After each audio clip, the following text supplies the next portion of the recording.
Hello and welcome to Jamie's Wee Podcast. On part one of this two-part, 3-hour marathon episode, I think I managed to discuss the entire life story of my friend, photographer, and all-round good guy, Mr. Jordan Hammond.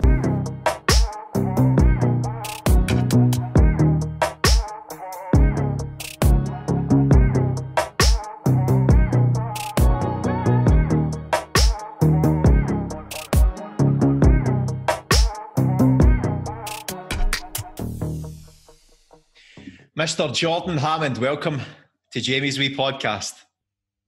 Thanks for having me, Jamie. It's good to be here, man.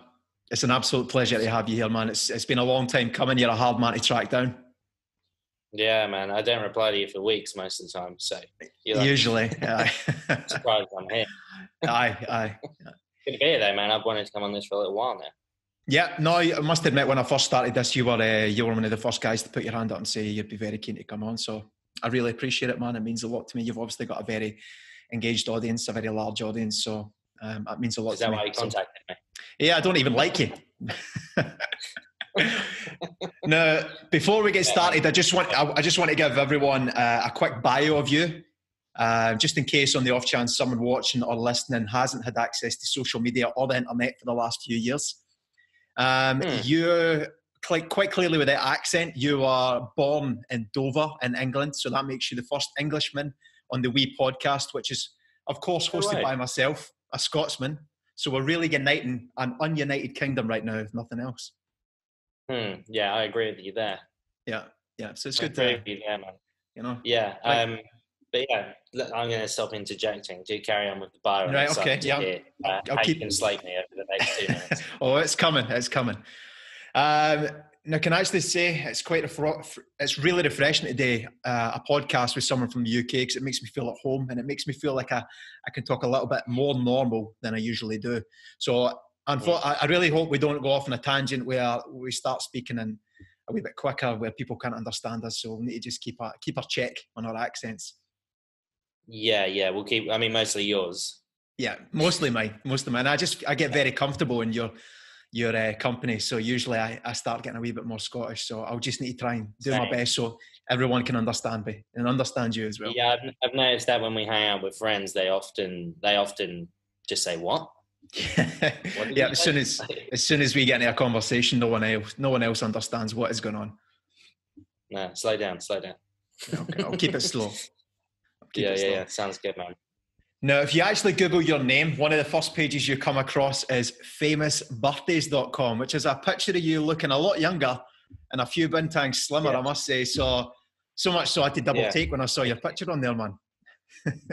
Yeah, it's thanks.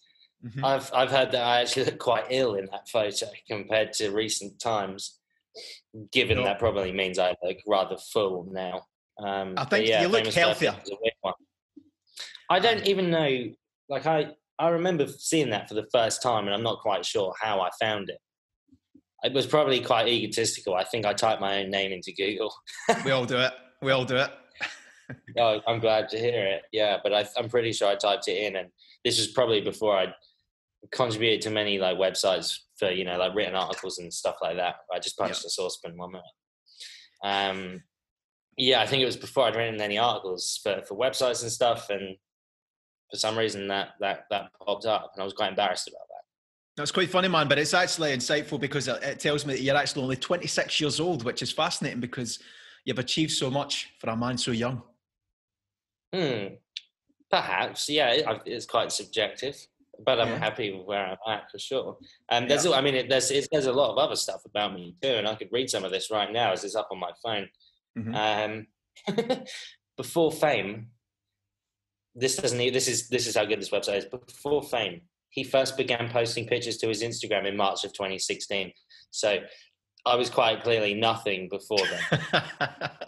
That was before the fame. Nothing notable in my life worth bringing up. They just wanted to talk about when it actually began. Yeah. And anything else on that? He was born and raised in Dover, England. Accurate. The rest is just trivia. Isn't trivia supposed to be something quite interesting and unique to that person? It should be, but I think we've covered all the interesting parts of you already, have we not? Yeah, I think we're almost done. Trivia. He runs an FFA competition for digital editing. Digital editing. No, that's I different. mean, what? That's fucking weird. Which features unique photos in a Dropbox for people to enhance and update with their own personal, unique styles. Now that's some real trivia, right there. That's some proper trivia there. Yeah, it's absolutely junk. But it's nice to know that I'm the 18th most popular Gemini photographer. Well, that's quite the claim to fame. Yeah. Who's number 17? Who are you hot on the heels of? Yeah, we'll find out, man. I'll check that in just a minute. I'll see if it loads. Mm-hmm. I honestly don't know these people. You know Jordy Coalitic? I don't. I hope I'm not butchering his name. Right. Jordy Coalitic. He's the guy that does all the. Oh God, you know he does the photos that are like with a wide angle lens, like really close to the subject, and has kind of like effects. Like he'll put a sparkler in front of like a motorbike or something. Yeah, I think I've seen crazy pictures. Yeah, he's number 8. Oh, you're not far off him. Got some work to do. Yeah, there's a guy named Ouija. Right. He passed away in 1968, and he's still more popular than me. You've got to beat him at some point, surely. Oh, well. Honestly, I really don't know any of these people, and they probably don't even know who I am. It's quite prestigious, man. At least you're on there. That's the main thing. You've got your foot in the door. Now you've the benchmark is some guy who died in 1968. So you've got something to aim for. You know, it's a very important. Yeah, it's a really good. I doubt I'll ever reach the heights of. I don't think so, but birthday Gemini photographers, but it doesn't matter. Yeah, well, to be honest, I don't give a shit about that. Ridiculous. Yeah, I know. Now, you are to. Funny you guys. Sorry, man. I was just going to say you are to many, of course, a well-known travel photographer, specifically again within the travel niche, which sees you struggling with just 640,000 followers on Instagram and growing at the rate of knots, which is quite impressive. Thanks, man. Yeah. Yeah. I mean, how can I go? Yeah, I mean, the follower thing's great. I love my followers, man. They're awesome. Yeah. That's why I spend hours a day replying to every single message that comes through. Yeah. I can vouch for that. I mean, good at it's pretty crazy. Mm-hmm. It really is. Like, I think we were talking about this recently, right? We were saying, and this isn't just about the followers thing, but like just to think maybe the position we're in, right? You know, where we decided for some unbeknown reason to chase this kind of lifestyle at a certain time, like a number of years ago, and then all of a sudden you're just driving a bike down a palm tree line road on the way to play football, and you're just thinking, what the fuck is going on? It's a very surreal lifestyle, I must admit. How did I end up here? I used to be clearing up. I used to, clear up dead birds from the supermarket car park when I was 17. So you've came a long way. Quite a transition, yeah. I mean, it's quite actually scary to think that was 9 years ago. Wow, you've came a long way in 9 years, man. Very inspirational, I must say. Oh no, so are you, man. So are you. But yeah, the whole followers thing is also very surreal to me. Yeah. Yeah, I think it's something maybe those of us that are in social media that have a following and stuff. It's pretty surreal, and I think it's something we probably overlook sometimes. I see that number hundreds of times a day. The amount I'm on my phone, like checking over stuff, replying to messages, going through my feed and crap like that. The amount of times you skim over it, you just become very desensitized to that number. So it's nice at times to just sit back and appreciate it for what it really is. Well, I can definitely vouch you're a humble man when it comes to the numbers, and you're not one that chases the numbers. You're very much about the art, but it's quite impressive, man. It's worth mentioning, obviously, within your bio that you've got 1 or 2 followers on Instagram. So I just wanted to let people know in case anyone didn't know who you were or didn't follow you already, you've got 1 or 2 followers on there.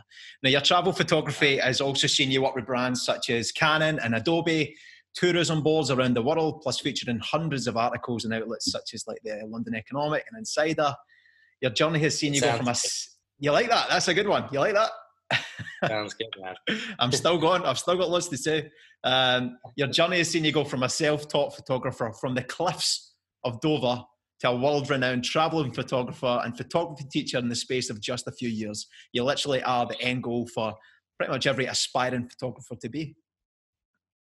Yeah, that's very sweet. I shouldn't be. I don't think I should be the end goal. I think there's there's much more to aspire to than that. But it's definitely somewhere I didn't ever imagine I would be. I think when the process all began.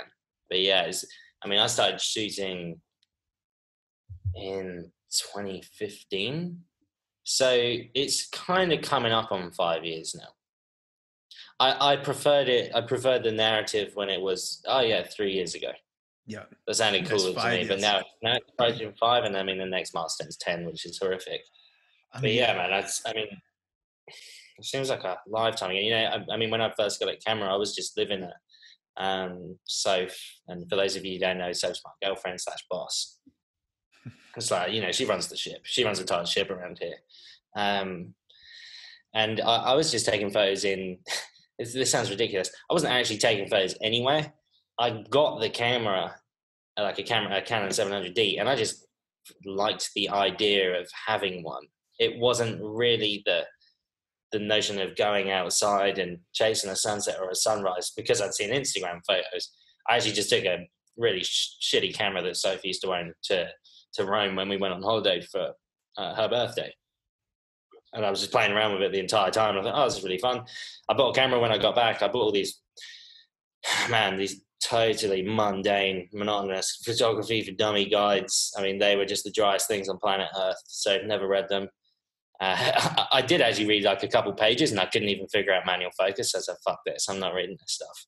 And most of the time, like I said, I wouldn't even go out and shoot. I would actually just have the camera in the house, and I'd just be looking through the viewfinder and like extending the lens on certain things in the room, just because I thought the change of perspective looked cool. So you bought it as kind of what I did the first. I mean, that was the first 4 months of my photography career, was just zooming in on different lamps and plates and cups in the house. So it was almost like you bought it as like an ornament, like a household ornament that you could pick up and just play about with something, like a Rubik's Cube. It's almost like a Rubik's Cube. Pretty much, yeah. Although I like to keep it in the box, right. Just because I felt like it still kept it new and fresh. So I didn't take it out all that often. No, it was only really when I got to China that it actually kicked off. Mm-hmm. Right. Yeah, okay, we'll get to that. We'll get to that in a wee bit. Yeah, we'll get to that in a wee bit. Now, before we get started into before the photography, I just want to say that my youngest sister, Brianna, said to me this week, she said, Jamie, with every episode of your podcast, you have to think about the value you want to give and the why, which is very wise words. I think she's only 20 years old or whatever. But very wise words. So I say with this episode, I guess the value and the why would be to imagine being every single one of those aspiring photographers out there who may be listening or watching, and to ask the questions that they would love to ask you if they were in my position right now. So I guess that is the why of this episode. Nice. Yeah, good, man. I mean, that's kind of why I teach, is to try and help people through the process. I've been through it. You've been through it too, and so have loads of other people. And I mean, God, if I had the opportunity to ask someone who was in the position I kind of dreamed of being in, those questions, that would be so valuable, man. Mm-hmm. Well, that's the conversations we have, man. Like things you've kind of, when we've had conversations about blogging or website ranking or whatever stuff like that, it just blows my mind. I'm like, what the hell's going on, man? I didn't know any of this stuff, and I think maybe vice versa. When I remember we've sat down and done some editing before and stuff like that. Oh yeah, it's invaluable sitting down with people who have the knowledge. Absolutely agree, man. Absolutely agree. Yeah, and I appreciate you doing this, man, for the people. It's a really good thing you're doing. Yeah, man. It's just all about giving value through, and I think it's very important to hear a very informal conversation, because I think you get a lot of little golden nuggets that you might not get from a very formal situation. So I just want to try and imagine what it would be like to be an excited new young photographer, or old, who's picking up their camera, or they're maybe frustrated with their photography, and maybe they just want to try and get some value from you. So I'm putting myself in their shoes at this point in time. So let's see what we can get out of you. Right. Yeah. See what you can squeeze out of me, mate. We'll see. Let's get started. And I want to get started. Yeah. We'll wind it right back to before the photography. No, you're clearly a very vocal and confident character via your social media channels, which sees you vlog on a daily basis, plus all the tutorials and online courses which you've created. We'll come to those later. Is it fair to say that you've always been an outgoing and extroverted guy? Not at all, no. And I still think to an extent I'm not. I can move on to that in a bit though, but yeah, not at all, man, not at all. All the way from, as far as I can remember, up until the point of how old must I have been? I mean, even when I was playing school football, like 16, 17, 18, I was still pretty shy. Like you have all these like really boisterous characters in the football team as you naturally do. And I just didn't really fit that mold at all. And it actually made me feel uncomfortable. I would far rather be sat in my house by myself playing Xbox. And that's probably still partially true today, as you well know. Yes. Yeah, I think I kind of went through that personality kind of transition at university. Okay. That's where it changed for me. I mean, everyone's got their opinion on university. For me, it was a bit of a joke. I didn't even intend on going to university, but I ended up going anyway because I didn't know what the hell I was going to do. And I mean, I kind of just pissed away 3 years and played football for uni and partied a lot and stuff like that. I think that's where I went through a big kind of personality change, mostly due to football and the kind of experiences I had with my friends there. It was one hell of a time, and yeah, man. And I think kind of, I don't know if it changed me for the better, but I'm pretty happy to be where I'm at now.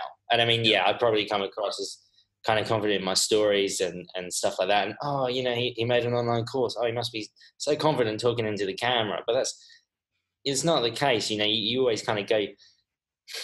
You always kind of go through that process, right? In the beginning, it's like, oh, holy shit, man! I don't want to do this. I don't want to do this.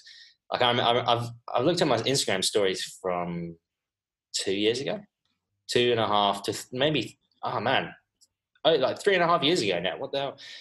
And they're terrible. Like I'm clearly so awkward about it. I would used to have to, let's say I'm in triangles of, and I'm thinking, oh, I should really make a story of this right now. Like I'm sure people would like to see this. I couldn't talk about things on my stories in front of her or other people. I had to go off down the beach outside. Yeah. Yeah. Listen, I For totally real, understand. I probably had to sink a beer and run half a mile down the beach. And if anyone came past me, doesn't matter if I knew him or I didn't, I would stop that story and go again and wait until no one was there. It horrified me. But you just learn to become comfortable with things like that, and I think more confident in the things that you do as time progresses and you dedicate more time to it, right? Yeah. So you think it's just been a time thing, just sticking with it, and it got naturally better. But you still feel that anxiety a little bit as well when you do the stories or you're in social situations. Oh yeah, man. Not so much social situations. I love socials. I love hanging out with people, and that doesn't get me so much. But the stories thing, I don't know what it is. I'd have to look into that. But it's still kind of. Maybe it must just be the fear of being judged that kind of puts me off. It's see all these people over there, all these cool looking people in Canggu, and they must think who's this douchebag doing the stories. It could be a British thing. It could be a very British thing, man. Yeah, it could be. I feel like a lot of us back home are kind of like that. Yeah, if you see someone walking around with a phone, talking into the phone back in the UK, you think, look at that wanker, Even though we do it every day. We do it every day. Yeah, we do it every day. Yeah, that's true. I didn't even think of it like that. Have you always kind of been the way you are? I remember when Ivana and I first started traveling, which would have been January 2017. We went to Singapore, and we'd watched vloggers, Lost LeBlanc, and a few other vloggers who were naturally very good at it. And I always thought, I could do that. That looks easy. And I said to Ivana, as soon as we step off that plane in Singapore, I'm going to start doing stories. I'm going to start talking to the camera, and we're going to start vlogging like all the people that we've been watching leading up to our world travels. And we got off the plane. we got off the plane. I remember getting into the airport and I was like, right, let's do it. And I got the camera out and I kind of got it out, and then I was like, and I never knew what to say. And I was like so self-conscious, and it took me ages to get used to it, man. You're just like, wait, my head looks like this shape. It's more. My anxiety came from more about what other people would think about me talking into the phone, and I still get that today, man. I'm like you. If I'm in a situation where, if I'm in a social situation in a restaurant or whatever, there's people around. Sometimes, again, it's usually if I've had one or two drinks, I don't really mind. But usually I'm very self-conscious and wary of like talking to the camera because I always think they're probably listening to me and they're probably like, what a wanker. What a wanker. It's funny though, isn't it? You know, like I'm much better at that now though. Yeah.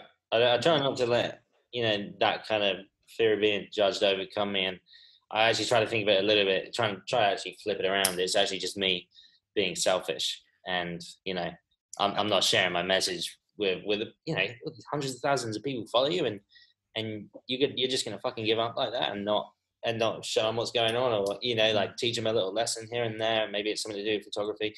You know, I just try to flip it that way and think it's nothing to do with these people. It's all on me. This is my fault for not doing this. So kind of put your big boy pants on and get it done. Totally agree, man. It's very much a mindset thing. Like for me, the thing that flipped it for me is before we started traveling and doing the talking to the phone vlogging thing, I used to do a lot of Snapchats just between me and my friends, and it was always silly stuff, but it always got a lot of engagement. So I thought, you know what, I'm just going to treat this as if I'm just, whenever I talk to the camera, I'm just talking to my mates, and that is it. And that's what I've done ever since then, and it makes such a big difference. Yeah, that's funny you say that. I mean, I didn't think of that, but I used to be exactly the same. I mean, bear in mind, I haven't used Snapchat for like 6 years. Mm-hmm. I mean, yeah, about 5.5 years I haven't used Snapchat for, but I remember just sending videos to my mates. I didn't give a shit what I look like. Yeah, I mean, it was just a laugh. But now, you know, what's so different now? Like, how does it actually change? If anything, it's way more worthwhile doing them, but it seems more daunting. Yeah, man, that's the kind of, that's the thing that flipped for me. It was just a mental thing. So every time I do a story now, I always imagine it's going to my mates. I'm just trying to impress my mates, you know. I just try to inform them. All my friends and family, all my family back home, just trying to inform them about what I'm up to, you know. Yeah, it's nice, man. And your family keep up with what you're doing? Yeah, they do. Yeah.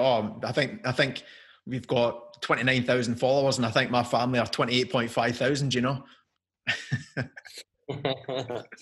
That's cool, man. Yeah, it's nice when your parents get involved with that kind of stuff, hey? Absolutely, man. It also keeps them informed, man. I mean, it also keeps them informed on everything that you're doing as well, which is it's a really nice thing for them. From the conversations I've had. You tend to find, actually, now that you mention this, that your parents and your friends always know what you're up to, and they never seem to miss you, or when you talk to them, they already know what you've been doing. So they never feel the need to reach out to you as much because they're checking in with you every single day, whereas you only check in with them when you physically check in on them, you know? Yeah, true. Or like, you know, you'll text them and say, yeah, what's up, man? Like, how's it going? Because, yeah, we're always working and stuff like that.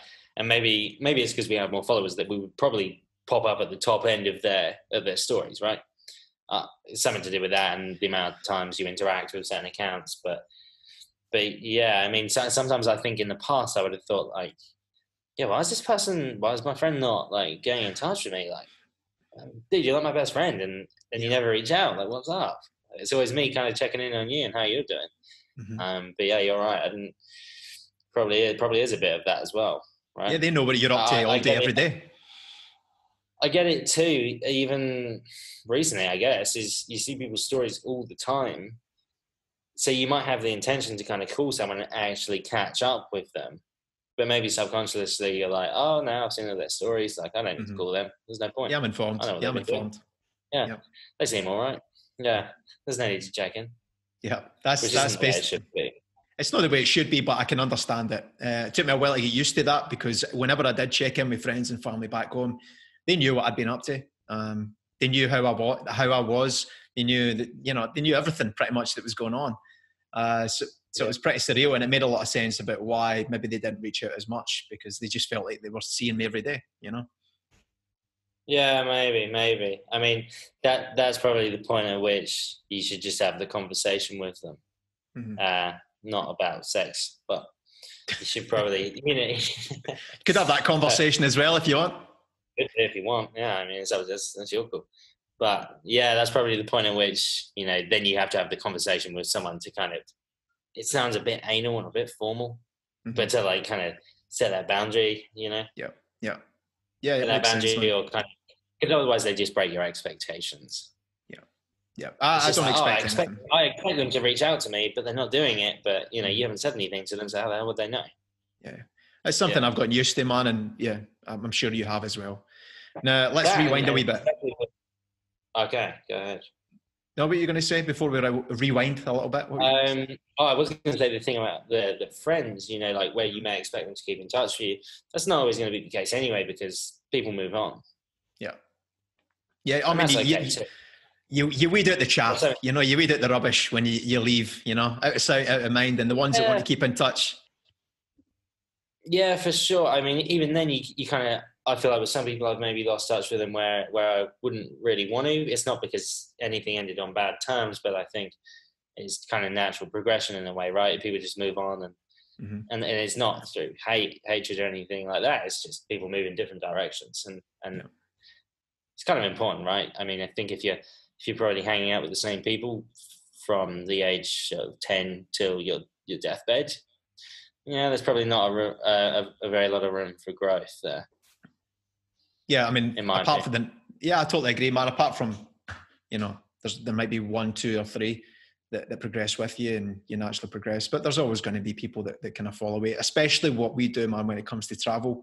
I think when you live in the UK, especially, if you're there and you're in and about the town, you're always remembered, you're always known, you're always having the same conversations. But doing this, if you're out of sight, then you are out of mind for a lot of people, because they've got their own lives going on. If you're not in and around the town, or you're not seeing them in the same places, in the same bars, then you won't. You'll just kind of fall away from them. Yeah, true. I guess so, man. I mean, that's just the way of our life, isn't it? But I think kind of used to it now. Like, I mean, especially when we lived in China, I didn't really stay in contact with too many people, man. It was hard enough to get in touch with people, so I kind of just dropped off the radar for the best part of a year. Yeah. But the good thing about what we do, that's our life. It's transient friendships. Mm-hmm. Well, the good thing about what we do is you tend to then naturally find people within your niche, or with a similar mindset. So you make plenty of friends on the road. Obviously, I'm sure you've made plenty of friends doing the photography. I mean, I've made plenty of friends on the road, but I mean, define friend, right? Acquaintance, that someone you really like but don't know well, which is why it's nice to be based here. And I know being based in Bali has a stigma, and I mean, I couldn't give a shit about that stigma because I got nothing to do with it, but or maybe I do, but. I mean, it's so awesome to have people like you and some of the other friends that we have there that we can see on a regular basis. Man, it kind of makes it feel much more like home. I think Bali right now more than ever is feels like home for sure, man. And it's been really nice to, because we're also on the move. It's been really nice for us all just to kind of stay static for 10 minutes, just to try and especially yourself and you and me, we've been meeting up every day and playing football and Call of Duty and having a drink, and it's been really nice, man. It's been really, really nice to kind of solidify these friendships here with like-minded people. Yeah, it has. I mean, you just brought out my 3 favorite topics. Beer. Photography was way short. I mean, drinking, Call of Duty, and football. I've just ticked all the boxes. Yeah, you ticked all the boxes, man. Stoke's moving out. You're moving in. Me, you, and the cats. No, she'll take the cats. No, she won't. Never mind. Yeah.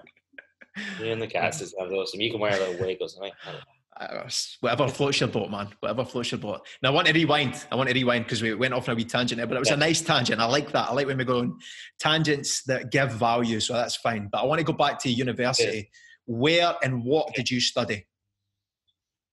I studied marketing and advertising management at Canterbury Christ Church University.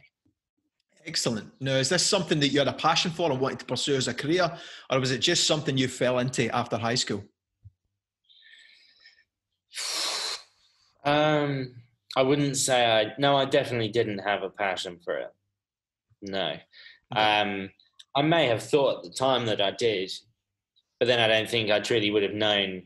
I mean, I had a passion for Call of G that was far stronger than marketing and advertising at the time. I didn't originally plan on going to university. I didn't actually know what I was going to do. I think I may have been with an ex-girlfriend at the time, and I was young and a fucking idiot, so I was just hanging out with her a lot, and I honestly didn't really know what I was going to do. I didn't think I was going to go to university, and I actually ended up applying quite late. For that, because I think we actually ended up breaking up, and I was like, shit, I don't just want to sit around at home and get a shitty job here. So, uni sounds fun. I'll go and do that.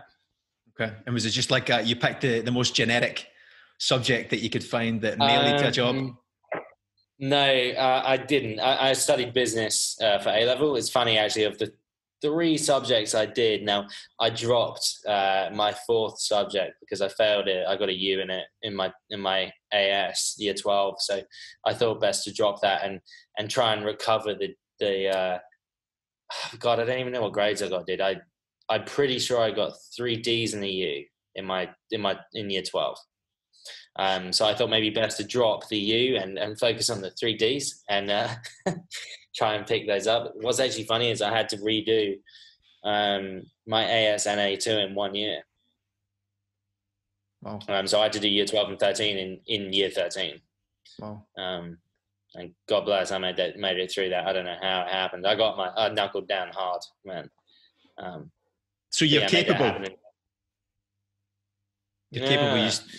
You don't apply yourself unless you actually like the subject that you're focusing on. Yes. I mean, I think most people would find it hard to really knuckle down something they don't care about. Yeah. Even now, even now I probably take on projects that I actually don't care about.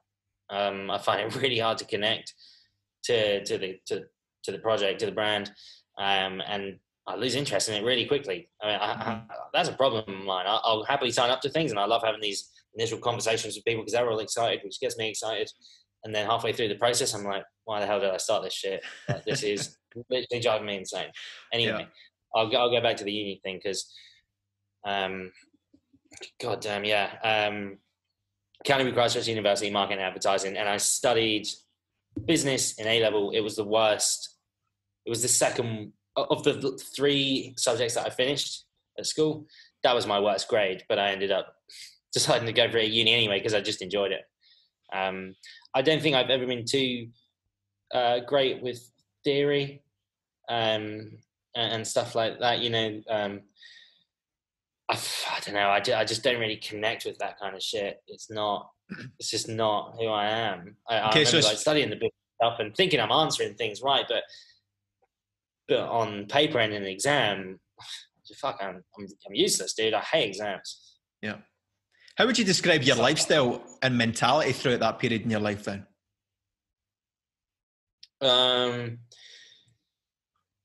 My mentality then was probably, I mean, it really changed. Yeah.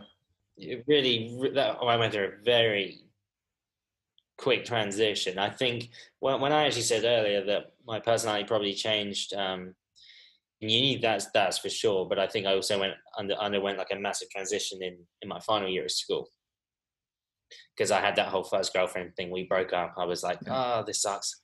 This is so sad. And I was probably a fucking annoying arsehole when I was with her. And probably a nightmare with my parents and a nightmare with the kind of guy that didn't see his friends, that kind of loser. That was me. But I underwent a huge transition where I'd failed all my I remember failing all my exams and my mum came to pick me up at the back end of school because she dropped me off so I could get my results and she I went back to the car and I was like, I don't know what to say. I got 3 days in a year. That must have been a difficult conversation. Yeah, my mindset wasn't great back then. Mm-hmm. I mean, you know, like now, say we can listen to podcasts, we can go to all these incredible events around the world and hear these industry leaders talk about different things. And I mean, mindset and mental health is something people talk about now. Yeah. I don't think I've ever heard those two words put together until fucking like a few years back. The last few years, absolutely. Especially within males, man.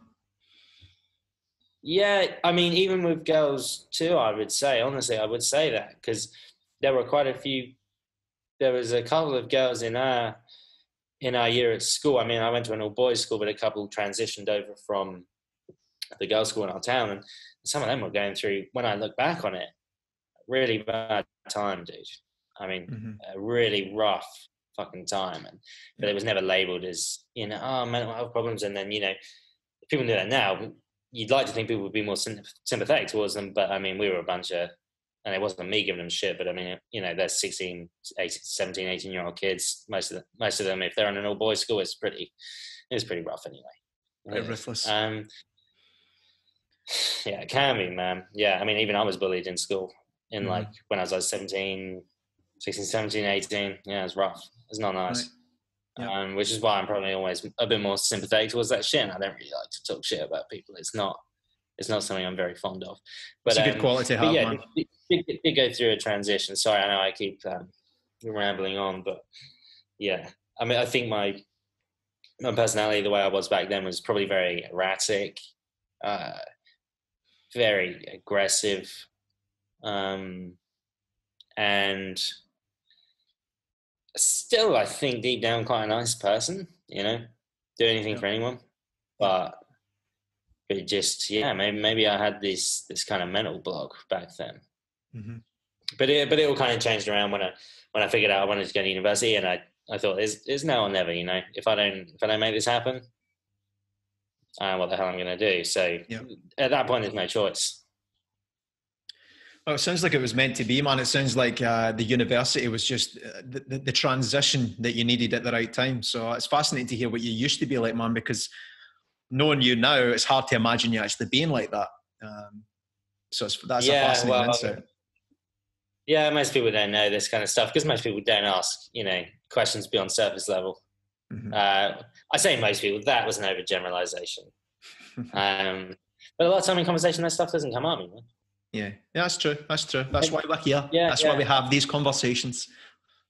Even when we're kind of living here, you know, it can still be very transient, so you don't often get to dig deep with people like that. Yeah. But yeah, it's nice to be able to, man. I mean, I'm happy to talk about my past and stuff like that, and I've changed a lot. Yeah. It kind of defines who you are now. Yeah, I think so. In a sense, for sure. Do you think you've always been that way, though? Me? No, absolutely not, man. The way I used to be is a whole podcast episode on its own, honestly. I have come... listen, we can get on Jord's big podcast at some point and discuss that, because I have come a long, long way, man. I probably will discuss this in future episodes. I've touched on it in past episodes as well, but there's been a few defining points in my life where things have changed, absolutely. So no, I've never always been this way, man. I've been an absolute dickhead in the past as well. There's been points in my life where I've been aggressive. There's been points in my life where I've been erratic, destructive. But like you, I've always had a good heart. I've always had compassion and empathy. But there's been troubled times in the past, for sure, you know? Yeah, and I think that happens with a lot of young people there, you know? Yeah. I think it's important. If we were the same as we were when we were 18, then I would be pretty concerned for myself. Yes, absolutely. There has to be growth. Plus a zero progression in 8 years, dude, I'd be so fucking worried. Which does happen, but there has to be growth. There has to be progression, man. And the people who tend to thrive are the people who do learn from mistakes and who do reflect on situations and naturally grow, you know? Yeah, I mean, when I went to Lewis House Summit of Greatness last year in September 2019, it was in Columbus, Ohio. Anyway, I was listening to this guy, Jesse Isler, speak, and he was saying he wants to pretty much like redefine himself every single year. Yeah. He doesn't want to, when he's 52, he doesn't want to be the same person as he was when he was 51. when he's, or he wants to be a better version of himself when he's 52 as opposed to 51. And every single year he wants to be a better and different person. Yeah. I can relate to that because I've actually used this theory myself, and I don't know where I came up with this theory, but it's very brainy for me. But I always tell people that I think it's like you shed a skin every 3 years. So every 3 years, your religious beliefs change, your social anxiety, like absolutely every aspect of your personality, your being, your thought process, everything changes. Now, if the people around you don't grow with you every 3 years and you shed this skin, then that's when you get the natural distancing. So I'm a big believer in that, man. I'm a big believer that you do change and that everything does evolve. And I always tend to say it's every 3 years because I use my own personal, like my past, just to reflect on that. And it just seems to be every 3 years there seems to be some kind of transition, or some kind of like change, you know, where it's noticeable, you know. Yeah, that's interesting, man. I mean, the first thing that came to my head was university, and that was 3 years. I mean, geez, from the beginning to the end of that, massive. I mean, just monumental changes, dude. And then you go from the end of uni to 3 years after that. I mean, I was pretty much dead broke. Yeah. Trying to do this photography thing, and then 3 years later, now we're just about to release our second course. Damn, maybe you're onto something here. I'm onto something, Jamie. I'm going to write a book, the 3 year philosophy or something like that. Leave it with me. I'll come up with a better name than that. But that's just something. I don't like the name, but I like the idea. Yeah, we'll work on that. Now, when you're back at university, did you have any interest in photography at all? No. Not one bit? No, not at all, dude. I mean, Christ, like Instagram just came out in, when was it? 2010, 2011, 2010? I think it's 2010. I didn't have it in 2010. I didn't do anything about taking photos, man. Like I'd love to see my camera roll from back then. Like, what the hell? I mean, it would be so different to now. Jord critiques Jord. That'd be a good episode. That would be funny. Yeah, that would be so funny. But no, I didn't. I had no interest in taking photos then, mate. I mean, I kind of like the outdoors. Like, me and Dad would sometimes go up the cliffs for a walk and stuff like that. But I mean, I had no interest in taking photographs, and I've never formally learned anything to do with photography.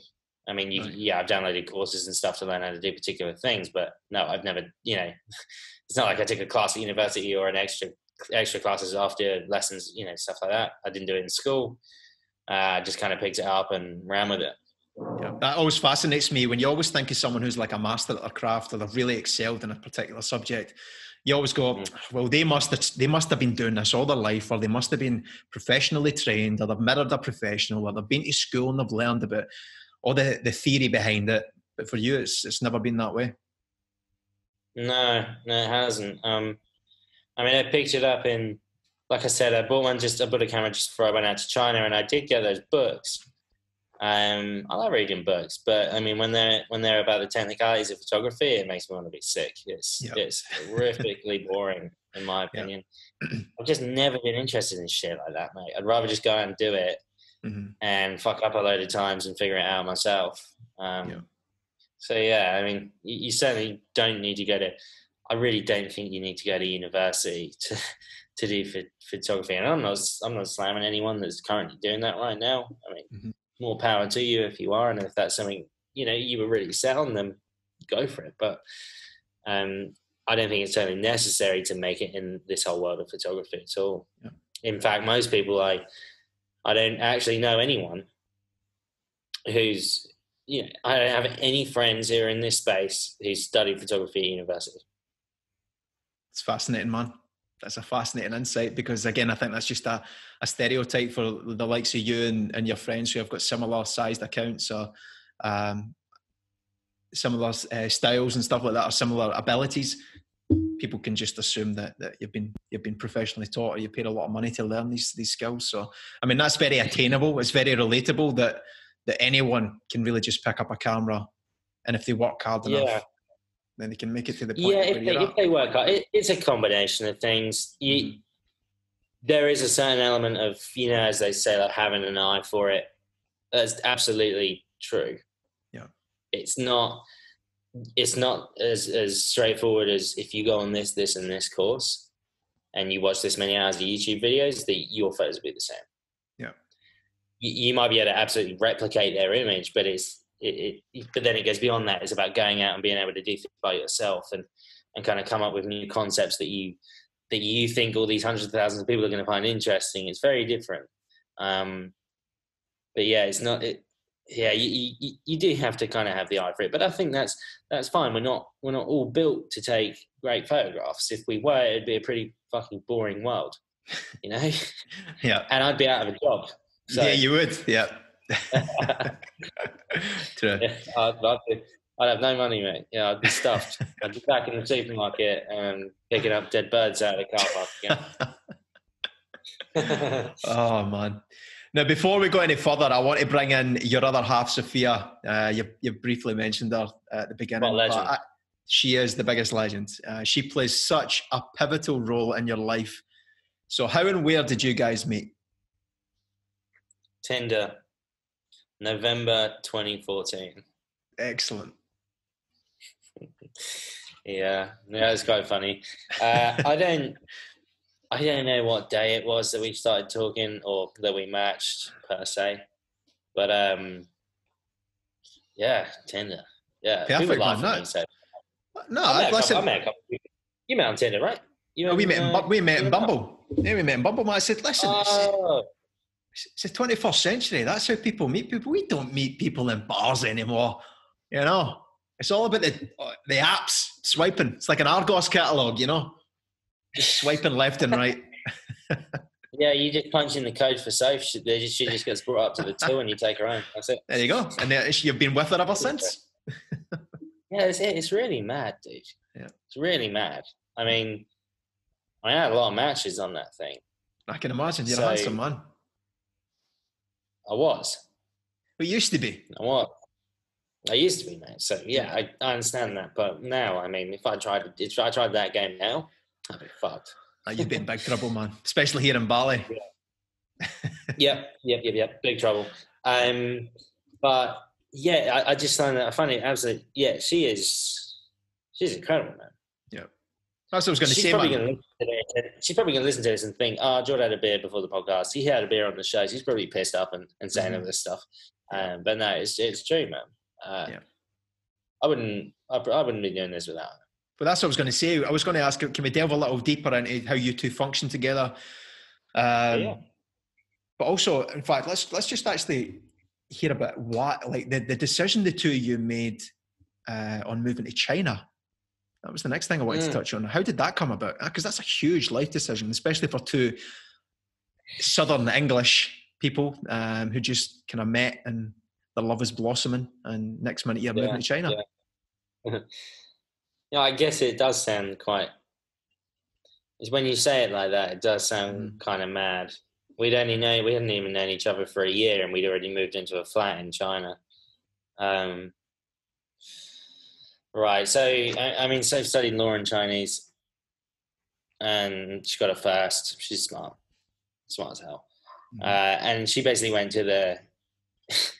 I'm not going to say better uni in our town because I hate them all with a passion. Yeah.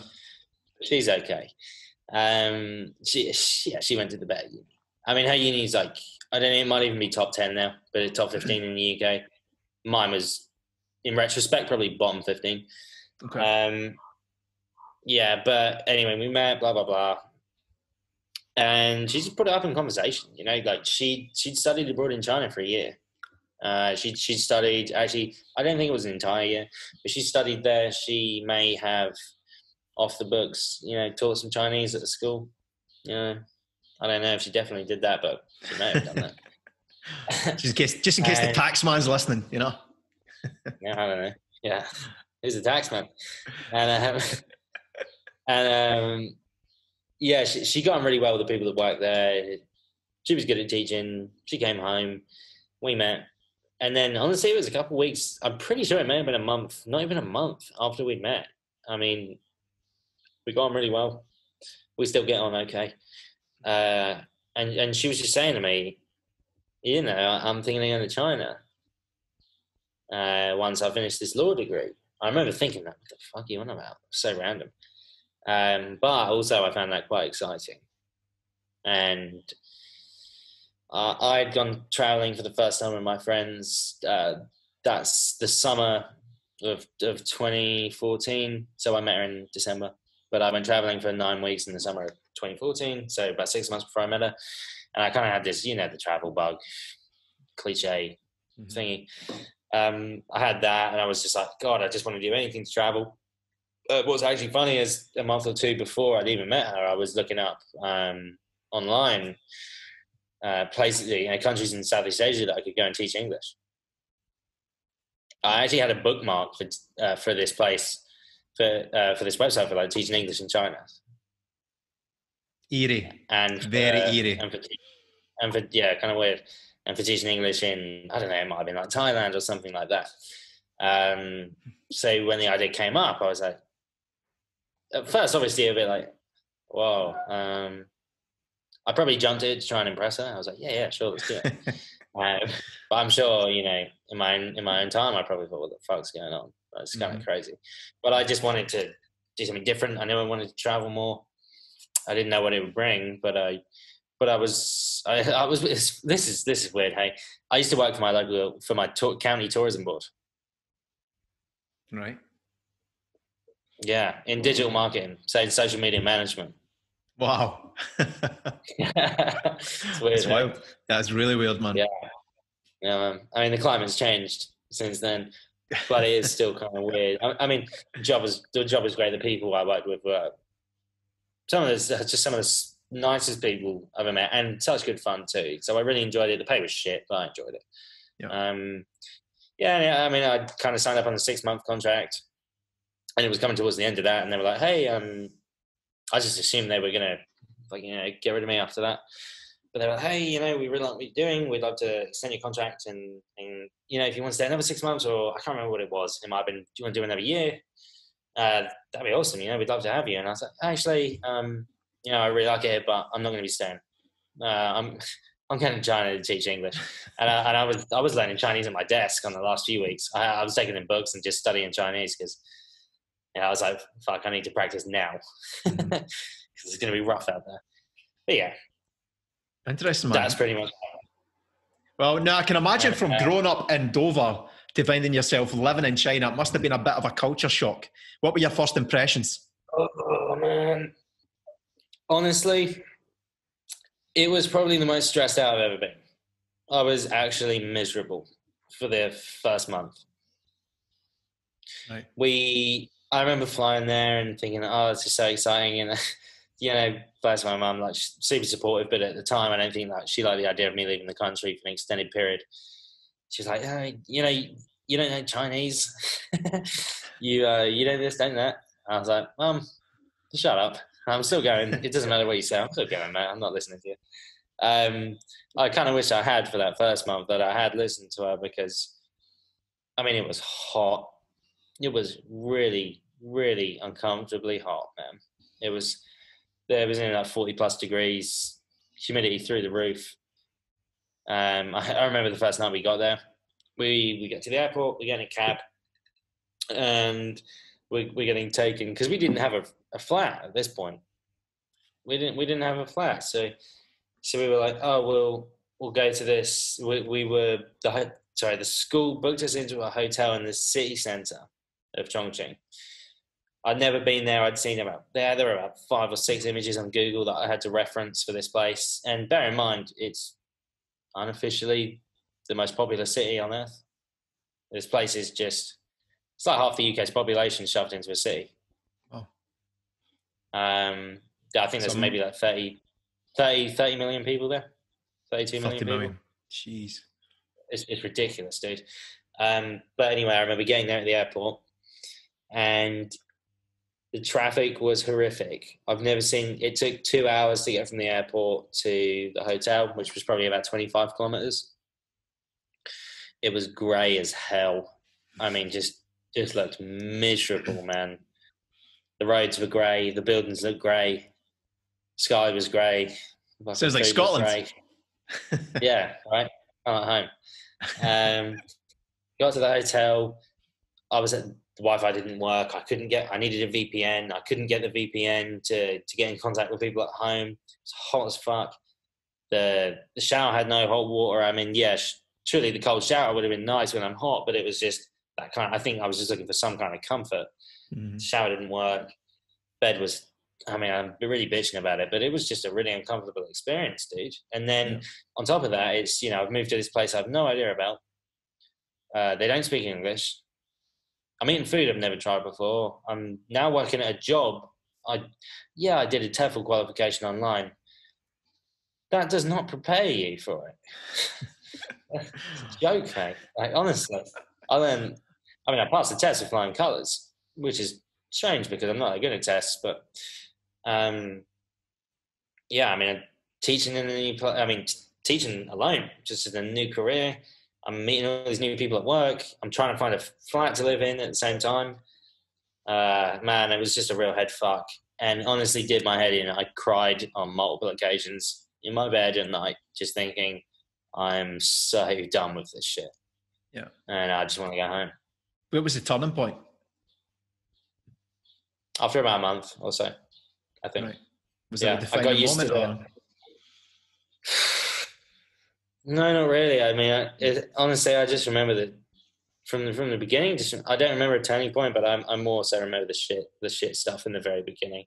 I remember also being wowed by it and thinking, "Oh my god, this place is so cool." But also I just remember the shit times in the beginning, mate. But I know it eased out over a month or so. Yeah. God knows what I would have done if I was alone without Soph. Probably wouldn't have chosen that city to start with. But yeah, it was just intense, man. I needed some kind of comfort, and there wasn't any. Right. There really wasn't anything there to comfort me. And Soph maybe, but it's like, you can only say, oh, it's okay. You kind of get used to it. In the back of your head, you're just like, oh, shut the fuck up. I just want to go home. It sounded like your survival mode kicked in. Yeah, I'd call my mum and try and, just have a conversation with her, like just dead upset on the phone, mate. Like, I just don't want to be here. And she's like, no, you got to stick it out.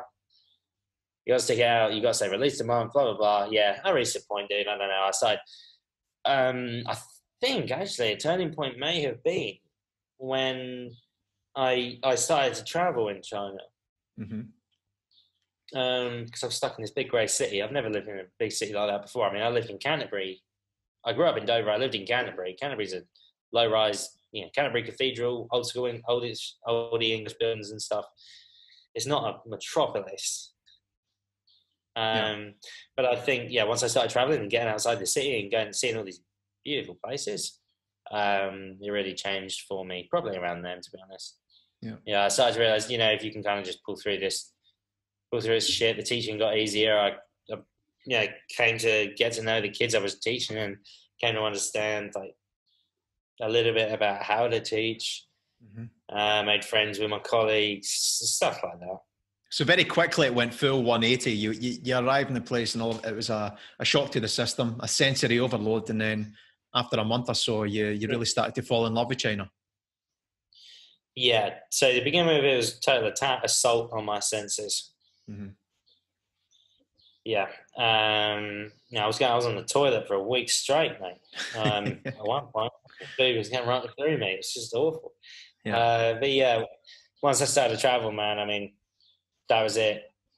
To kind of cut in with that, though, I mean, there was a point where I got to about 6 months in, and I was like, I started to really get obsessed with the photography thing. I wasn't really watching YouTube tutorials and stuff like that because most of the ones I found were kind of boring. And there's a lot of great stuff out now, which would have been nice to watch then. But at the time, I was just so obsessed with. I just wanted to take photos. That's all I wanted to do, and I actually wanted to quit my job halfway through the contract and just get traveling and start shooting. But I'm glad I sticked it out. Started to fall in love with it, and now, when it came towards the end of that year, I was kind of done with it. I was like, I want to get out of here, just living in this big smelly city. There's more to it than that. It's not just a big smelly city. But I was like, I just need to get out of here, mate. I need to go and shoot. Like, it's what I need to be doing right now. I don't know what it means. I don't know how I'm going to make money. I don't know if I'll ever make money with it. I don't really care. I just want to go and do that right now. Well, sticking with China. I just want to stick with the China theme right now because it's a very relevant topic. And you often tell me your admiration for China and how if you had the choice or the chance, you would move back there tomorrow. Is that still the case? I'll probably say that after a couple of beers, hey. Given the choice, it'd be between, I'd guess, England, maybe Bali and China, maybe? That'd be your three choices? Yeah, I like the sound of that. Mm-hmm. I also kind of toyed with the idea of New York. Something about that just seems so appealing. I mean, with the fact that you fell in love with photography in China, I can imagine it's very much like urban photography. So you're shooting streets and buildings and stuff like that. So I can understand the New York thing. Bit of both. I mean, I think the New York thing might be. I mean, travel the States and stuff like that, but I think it might also be a bit of. I don't know. I think it's different for us, guys from the UK. I mean, you see New York in the movies and shit like that since you're a little kid, and you just have this idea of what it might be like to live there. Yeah. We probably imagine all the good stuff, not the crap, but like Friends. I don't know. Just sounds like, man. I mean, it's like when I moved to China, I didn't know what the hell it was going to be like. It was just that sounds cool. I mean, let's go try it. I mean, worst case scenario, lucky to be in a position where we can just call it quits and go somewhere else. Yeah. Whereabouts in China would you live, though, given the choice? Just out of interest. Yeah, I would. It would be between Chongqing, where we lived previously, and Shanghai. Although I have a feeling we would probably choose Chongqing. Okay, so the place that you detested for the first 1 month of your Chinese experience, you would quite happily go back and live. Yeah, you know how it is, man. Like when something's gone, you start to appreciate it. Like I think it's one of them, man. And just whenever we've been back, we've just really enjoyed our time there. Like we know our way around the city. We've got friends there and stuff. So yeah, and I also think there's a lot of opportunity there. Well, that's what I was going to ask. The next question was going to be, what is it about China that you love so much? Mate, I love it all. I mean, if you're traveling intensely for a month there, it can be a bit long if you're going through these mega airports, and that's pretty taxing. But aside from that, man, there's nothing I don't really like about it. The food is next level good. The landscape is the most diverse place I've ever been. Not only diverse, but also just the most epic stuff. You think people would come to Bali for rice terraces? Are you kidding me? Like go to China for rice terraces? Like that's really? that's where the rice terraces are. Yeah, here they're like 4 or 5 tiers, and they're tiny. They're a speck in comparison. If I'm being quite honest, yeah, they're very beautiful, but they got nothing on out there. Right. Out there you've got Avatar Mountains, you've got like those classical Chinese oil paintings, you've got the fishermen with the cormorant birds, you've got deserts, you've got the Himalayas. Caters to all tastes, then. Yeah. You got the Great Wall. I mean, there's just the list goes on. Inner Mongolia. Yeah. Tibetan culture. Dude, there's just so much going on there. And people are cool, man. There's just something about the people that are quite like. There's got a kind of like a bony charm to it. Right. Which I'm sure will surprise a lot of people, man. We're going to get into the stereotypical view of China and the Chinese people, because obviously you've got a better insight than anyone else. I feel like it's very important. Obviously, given the current coronavirus situation, how does it make you feel, like the negative connotations and the negative propaganda being spread across mainstream media and social media? I guess it depends on who it's written about in China. I think if it's aimed at the government, it's a little bit different. But I think when people kind of spread a message that targets the population in general, that's when I start to just get a bit pissed off with it. And I'm happy to say something about it too. There have been posts. I just won't name names because I can't be bothered to go through that shit. But there are posts that I've commented on, and kind of show my support. And I just don't really like the stuff that people write. Like, just these uninformed opinions, and it almost just seems like it's the cool thing to do. Yeah. Everyone's just jumping on a bandwagon. Yeah, man. People are, a lot of people are sheep, and they'll just kind of follow the trend without actually having researched it themselves or or without having any solid evidence or facts, that's kind of when it frustrates me. Yeah. But yeah, I mean, there is that stereotypical view, and I just think it's a shame. Yeah, you're always whenever we talk about it. Whenever we talk about it, as British people, if people were talking about us like that, if people were saying this kind of, exactly, easy to point the finger and stuff like that, but if it came back on you and it was the other way around, how would you feel? Absolutely, man.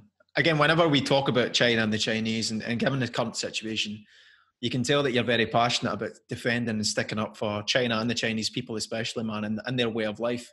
Yeah, which is quite nice. I mean, there are some things I don't stand. There are some things that I'm not. I'm not political at all. So, I would never want that to be confused with I support the Chinese government, because I'm not actually too interested in politics at all. Yeah. So of course. Yeah. It's not like I'm not standing here going I support the Chinese government. That's not what it is. It's just I've met a lot of people that live there, and I really like the kind of people that they are. And, it's that compassion and that empathy part of you that you feel towards the people. Again, we're not going into the political side of things. It's just the people as a whole and their way of life. Yeah, always very friendly towards me. I never feel. How many countries have you been traveling around the world where you thought man, these people are out to get me. They're trying to get my money. They're trying to kind of mug me off here. Yeah, we don't have names, but it happens. Never happened there. Yeah. Never felt danger there. In my opinion, I've never felt safer than when I was in China. But yeah, I guess it's just having met the people, and you just feel some kind of compassion towards them. Yeah. And it's just the way it's portrayed, like certain pages out there will post pictures of a lady having a sit down meal and eating in a bowl, but some kind of bad soup, and it's like, well, 1 minute, that wasn't even taken in China. That was taken somewhere in the fucking South Pacific, or something like that. Shit sticks, unfortunately, with China. It sticks more than most, Yeah, it's. I guess, like you said, it's just the way the media portray it, and unfortunately, there's a lot of people out there willing to kind of just believe what they see without actually kind of doing the research themselves. But yeah, I mean, what can you do? Yeah, no, it's fair, man. I really enjoy it. I mean, it's not often that I get a different side of the coin when it comes to talking about China, because I don't know anyone who's lived in China. I don't actually know any Chinese people. So it's, again, it's always what you're force fed from the media. And right now in this coronavirus situation, 99.9% of it is negative. And the Chinese ways not to come out and defend themselves, it's almost like they kind of stay silent. So it's very easy for people who are too ignorant to go and make an informed decision by collecting all of the facts, just to make a poor judgment towards China and the Chinese people, so I think it's really important, obviously from your perspective, to hear it from an informed decision from someone who's lived there, who's experienced the culture, experienced the people, and it's really nice to hear you sticking up for them, man. Yeah, mate. I mean, I've just met so many good people there. I wonder, and I'm not going to assume anything, but I just wonder how many people might imagine that, say I'd reach out to some Chinese people on Instagram because, I'm coming to Shanghai. I'd love to go and shoot at these places. And it'd be great if we could go together, happily buy you lunch or something. They end up taking you around for an entire 2 days and every single night taking you for dinner, insisting that they pay, insisting they get you. They don't fucking know me.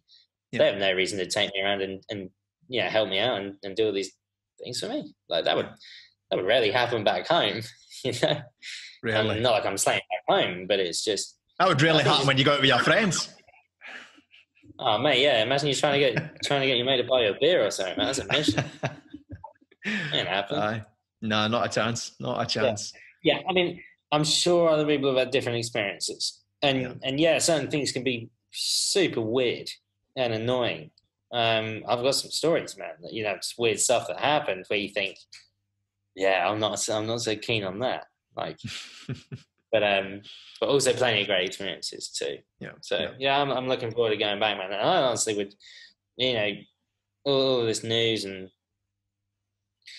propaganda and stuff like that, it's never going to stop me from going. Yeah. And it's never going to stop me from telling people how I really feel about it. Yeah. No, I really enjoy your conversations. It's worth seeing. I think it is worth seeing. I think it's worth people going there if they, and they can decide for themselves what they think of it. If they think it sucks, fine. If they like as long as you've been there, as long as you've been there to make your own informed decision rather than just stereotyping it. Yeah. It's just an interesting. It's an interesting one, Yeah. So China is where your love affair began with photography. Then is that fair to say? Absolutely. Yeah. And at what point did it go from an interest to a hobby, and an interest to something you really took a stronger interest in? I would say when we went to a little place called Guilin. It's where the photographs you've seen of the fishermen with the birds. Yeah, your famous pictures, famous birthdays. Yeah. That spot. I think that may be where, and I didn't actually take photos of fishermen that time I went. I didn't even know you can organise something like that. I didn't even know if I even went to the town where they were to take photos, to be quite honest. No, I think I did. It's just I had no idea how to organise that for a photo shoot. Things changed years down the line, but so I went back to shoot that, and I'll go back again as soon as the kind of borders reopen. But yeah, it probably started on that trip to the place where the fishermen are. You've seen the other photos though, like crazy peaks and all that kind of stuff. Yeah, I think it was there that I discovered manual focus. Okay. Accidentally on my bed. I was just kind of spinning this thing around on my lens, like, whoa, like why is everything so blurry? And then I span it again and it came into focus. I was like, I love these technical terms. I was like, that's what they were talking about in that boring book, like last year. Now I get it. But yeah, probably it absolutely started in China, and that's why I keep returning, because I feel like I barely scratched the surface. Mm-hmm. I think you've touched on it in the past, but what was the first camera that you ever bought? It was a Canon 700D, mm-hmm. and I had a kit lens with that, so like an 18-55. And that was it, just the 18-55? Yeah. That's all I had in the beginning. On a Canon 700D is it's like a crop sensor, so it's like times 1.6, so it might be like a 27-70. Is that the cats? Oh man, yeah. Just debating whether or not I should let her out of the room, otherwise she might keep giving me shit for the next half an hour. We'll continue. If she does that again, I'll launch her out of the door. Right. Fair enough, man. Fair enough. Now, if anyone, this is probably a good chat time for us to ask the question. Oh, the cat's joining us. Oh, what's that one? Who's that cat? That's Mrs. Helly. Mrs. Helly. Hello, Mrs. Helly. Formal name, Helligan Willigan. Helligan Willigan. So we've now been joined, if you're on Spotify or iTunes, we've now been joined by the cat Helligan Willigan, who is one half of the co-host of Jord's big podcast. So yeah, we'll see how Helligan Willigan gets on there. But yeah, I was just going to say, man, this is probably a good chance to talk about, if anyone's listening and they want to buy their first camera right now, what camera would you recommend to them and why? God, I get asked this question a lot, man. I can imagine. This must be the most asked question. I'm trying to keep away from the generic shit, but just by chance, in case someone's listening, Yeah. Man, I mean, I did answer this to someone recently, and it's funny because I don't often keep up to date with new cameras coming out and stuff like that. Mm-hmm. It's kind of like, I've got a camera, it works fine for me right now. I'm not that interested in, although I saw the R5 was coming out, looks insane, definitely getting it. But I would recommend, and it's going to be really embarrassing if I get this wrong, but I'm pretty sure it was like the Canon 2000D. Right. I almost feel inclined to look this up on Google on my phone while I'm speaking to you and looking you in the eyes to know if I'm wrong or not. I mean, man, it actually really depends on your budget. Right. What's your budget? I always tell people the Sony A7000 or something. Oh no, I forget. I always tell someone some camera, but it seems like a great restart camera. Something like that. Something like that. Yeah, I mean, dude, it really depends on your budget, and also I think when you're just starting out, I really don't think it's that important. Yeah. You're trying to put the pieces together and trying to understand if you actually enjoy this. You don't want to be doing photography if you hate it, if you find it like the most boring, laborious task on the planet. Why the hell would you want to do that? So basically, you could just buy an iPhone. Yeah, you could. I mean, people say that. I mean, the iPhone 11 is like insane. The photos that come out of that, they look better than the JPEGs on my phone. On my camera, sorry. The pictures literally look better than the preview on my camera, which is kind of annoying. But yeah, I mean, if you're looking to take it seriously and you have a little bit of money, just buy the camera. If you don't enjoy it, take it back or sell it on eBay. Like whatever. You tried something, you maybe lost a little bit of money. It's not that much of a big deal. But yeah, you actually asked me what camera I'd recommend, and I've decided to talk about other things. Okay, I need to let her out. Okay. I would probably say the Canon. I use the Canon 700D. It was great. There's a Canon. You can get the Canon 6D, which is a full frame camera, really cheap entry level DSLR. The 6D Mark II is another good shout. Then I think, like I said earlier, you got the Canon 2000D. I mean, there's so many options, man, and that's just me talking about Canon right now. You know, like I said, I don't really look at that stuff too much. It's just. Stop overthinking all that shit. Just buy a freaking camera. I don't care what your budget is. Just buy one and start trying stuff out. That's the most important thing. A lot of people like to talk about it, you know, and unfortunately that's what a lot of people just do. They just talk. Yeah. So you better off just buying one. Don't think too much on what it is. Do a bit of research. If it seems good for a beginning, get it. And it's within your budget, get it. And then start to shoot. Yeah. Good advice, man. Good advice. Yeah. She's going for a poo now, so I guess I'll wait until she's finished pooing. This is an exclusive first on Jamie's wee podcast. We have a cat doing a poo. This is a real dizzy high, an escalated high. And I just also like to point out that I actually have a litter tray in my bedroom. I came into the spare room. I came into the spare room that I have passed on to the cats, and it's their room now, kind of. So. Yeah, once she's gone for that crap, I'll make sure to get rid of her and the tray, because if that kind of wafts in here, I'm probably going to throw up. I need Sophia to fix that immediately. So you got. What camera did you start with, Jamie? I wanted to ask. What camera did you start with? Because I had the Canon 700D. Have you always had Sony? Oh no. I mean, again, photography was something that I picked up as we were on the road. It was Ivana had a camera which was like, I don't know, 10 years old. I think it was like the Canon 70D, and it came with a kit lens. Again, I forget what kit lens it was, but it was horrible, man. It was absolutely horrible. It was destroyed. But you know what? It got us to, we knew nothing about photography. And in the beginning, it was just, we shot in JPEG because we never knew anything about RAW. It was, we basically knew nothing.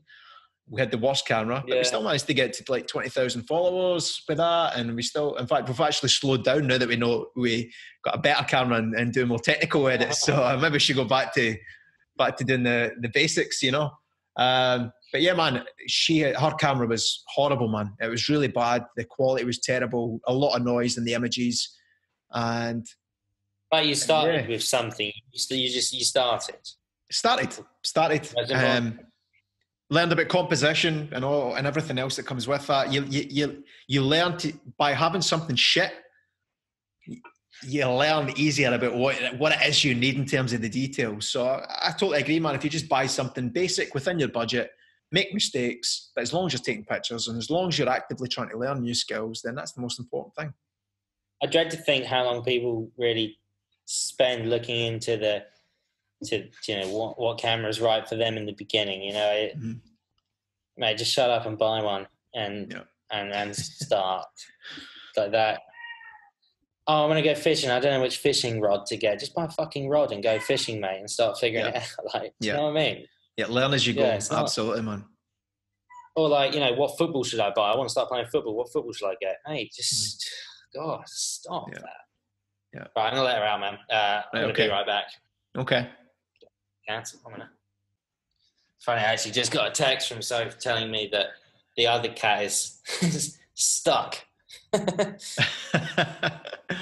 Cat dramas. There's always cat dramas at Jordan Soph's mansion. Oh, I wish it was a mansion, dude. It's not quite that. It's comfortable, though. It's comfortable. Definitely not a mansion. Yeah, it's good to be pad, Yeah, man. I've seen the place you're staying, and Mr. Filippo is he's got some good stuff going. No, this where I'm staying is it's not too bad. It's not too bad, man. I must Not admit. too bad, man. I mean, you've done all right. I've landed You got on a my personal feet. chef? Yep, my Joanna, my personal chef. So that's good, man. I've got a good setup here as well. So Let's get back yes. to photography. What you saying? I was saying, let's get back to photography. Back to photography. So yeah, we've covered it. I feel we just covered the generic questions for a wee bit here. So what camera, drone and lenses do you have now, if you want to just cover that? Sure, yeah. I shoot with a Canon 5D Mark IV. And as for my lenses, I have a 16 to 35 f4, 50mm 1.8 nifty 50. Cost me £70. Unreal. And I have a 70 to 200 f2.8 Mark II. And that's actually all I've got. I say all I've got. I'm really happy with that. But I know plenty of other people that have a lot more than that. Yeah. And what about the drone? Which drone do you have? I have sorry, Chris. I have the DJI Mavic 2 Pro. Yeah. Mm-hmm. And I have a love affair with that thing. Yes, because that it's powerful. Well, you're known for your drone photography probably more than anything else. So, aye. That's sad. I mean, that's just me. I'm not saying. I just see your drone. No, your drone shots. I upload a lot of drone. I do upload a lot of drone stuff for sure, and people have said that to me in the past. Actually, I mean, even if I look at my recent posts, 1, 2, 3, 4, 5 of the last 7 have been drone stuff. There you go. It's a fair assumption then. Yeah, I'd have to do a bigger sample than that, but I do upload a lot. I do upload a lot of drone stuff, and I really enjoy it too. I really enjoy shooting that shit. Yeah. I mean, like, we've been going on sunrise missions here. I know you came for one of them, but your bedtime is usually about sunrise, so you don't come too often. But I mean, we even went out this morning to shoot sunrise, and right. I don't even take my camera anymore. I just take my drone. Yeah. I mean, it also depends on the location. Is it primarily a drone thing? Is it closed and I need to, fly in to get some photos instead? But I've just been taking my drone, man. That's all I've been taking when I'm out in Bali. Yeah, I rarely take my camera anymore. Yeah, creating magic with the drone. I've seen you in action, man. It's again, it just shows you don't need every single fucking lens under the sun to create magic. You just need what works for you first and foremost. Yeah, and in time you come to learn what works for you and what's going to help you create the best images. Like in the beginning, I remember thinking, oh wow, this is the kit lens is all I need. Maybe a zoom lens would be good, but kit lens is fine. And it reaches the point where you're like, God, man, I wish this was a little bit wider. I wish I could zoom in a lot further. Oh, maybe I'd like to take photos from the sky as well. God, imagine that. I can't even imagine in my head what that would look like. Yeah.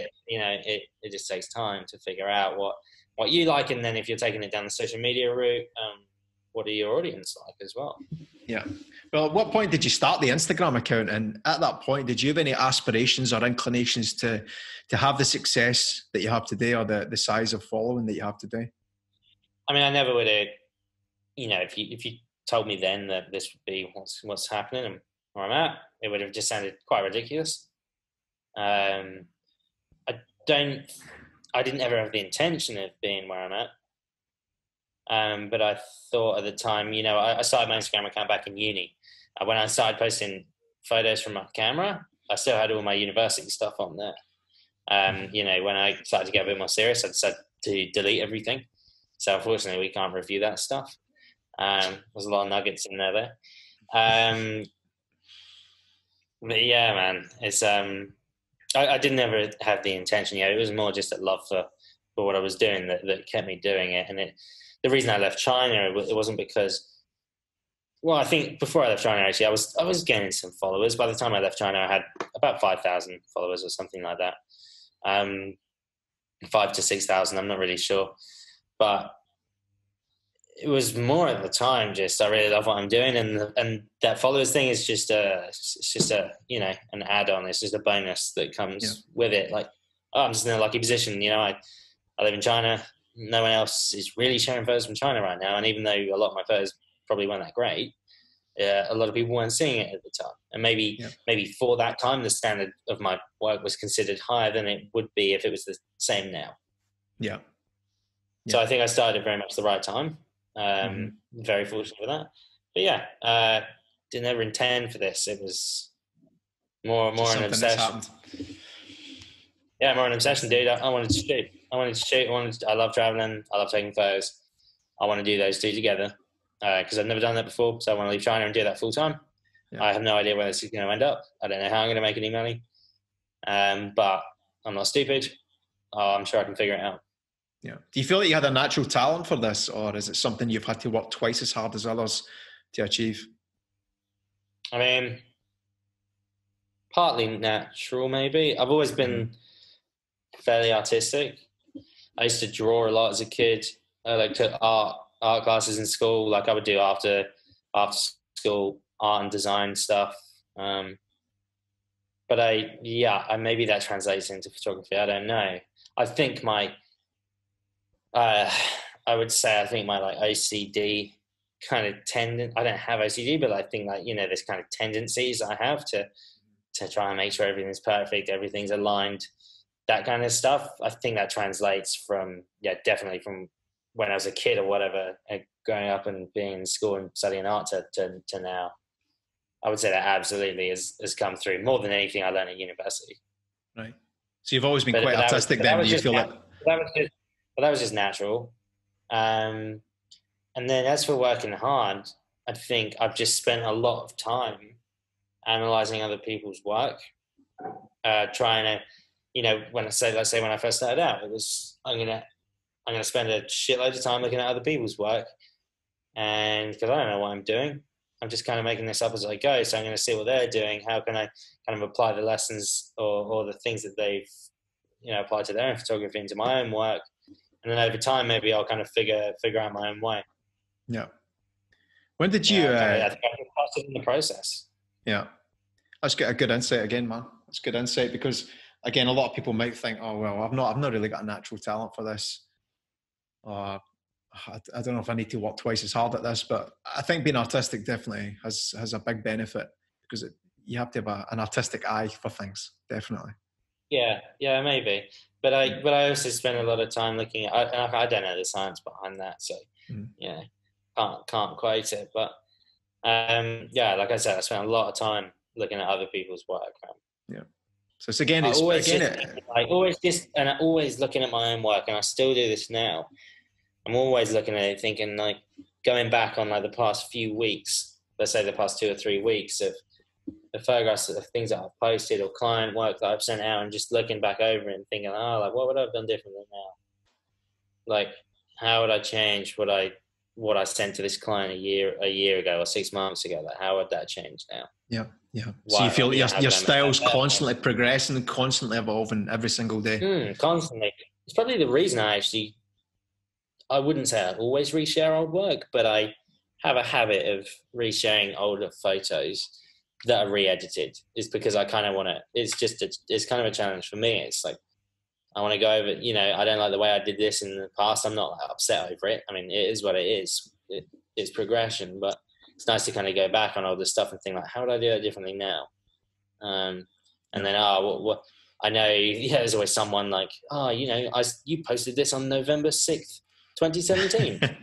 Yeah. All right. Thanks for letting me know. But it feels like good to see what other people think as well. Yeah. No, cool, man. Yeah. Well, that's a good little challenge, I think. Yeah. No, I think progression is a massive part of any artistic process, including photography. And it's always nice to look back and see the progression, man, whether it's 6 months or a week. And I think it's important to be self-critical too. I mean, don't be overly critical to the point in which you're beating yourself up, because that's a waste of time. And that's unproductive in itself. But yeah, just to be aware. Don't ever, not to ever think that you know it all.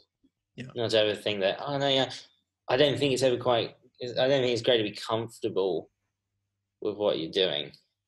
I don't like that at all. Because then you kind of stop learning at that point, I would imagine. Yeah. I can actually apply that to when I was younger and when I played football. I got to a point where I was getting accolades and I was getting opportunities and stuff like that. And I got to a point where it almost became like I thought I knew it all and I thought I was better than everyone else. And that's when I stopped learning. And that's probably when things started to fall apart. So I think it's very important to always have that fire under your arse and always have that willingness to keep learning and to keep progressing, no matter how good you think you may be at any one time. You're never as good as what you can possibly be tomorrow, you know? Yeah. And even, man, there are so many talented photographers out there. When I look at Instagram, I sometimes wonder how I've made it to where I'm at. You know, there are so many people out there that are so talented, and a lot of people that may even be technically better than me. Technically, it's very subjective, you know, but yeah. Mm-hmm. It's funny to think of it that way because I think a lot of people probably wouldn't think that I think that. Yeah, no, it's important, man. Again, it's anything that becomes across relatable or attainable. It's important, man, because you are ultimately at the end of the day, just like everyone else, just like every other photographer trying to share their work and get better. It might not actually be. I think that someone's better than me. It's just they do things differently to me. Yeah. And how can I extract some of the things that they do and let's just try this on my work. Maybe it'll improve mine. Maybe I'll really like the direction that takes me. Maybe I won't. It doesn't matter either way. It's important to keep trying different things, you know. Yeah, man, totally agree. Now, when did you get your first opportunity to work with a brand or service, and how did that make you feel at the time? Do you remember? Oh my god, made me feel pretty good because I was broke. So that's for sure. That's for sure. Yeah. I think the first branded work I did was maybe with a watch company. It's hard to remember. I'm pretty sure it was a watch company. I was doing a lot of product stuff in the beginning, so I was taking photos of t-shirts, blankets, watches, socks, stuff like that. Exciting. Yeah, I've got a pair of socks upstairs. Actually, it's kind of funny. Every time I look at them, I'm like, that's where it began. Yeah. Yeah, that's where it started, mate. You know, I was probably getting paid anywhere between $30 and $85 a photo for that stuff. Right. Was it at that moment where you thought you could turn your passion into a profession, or did that come later?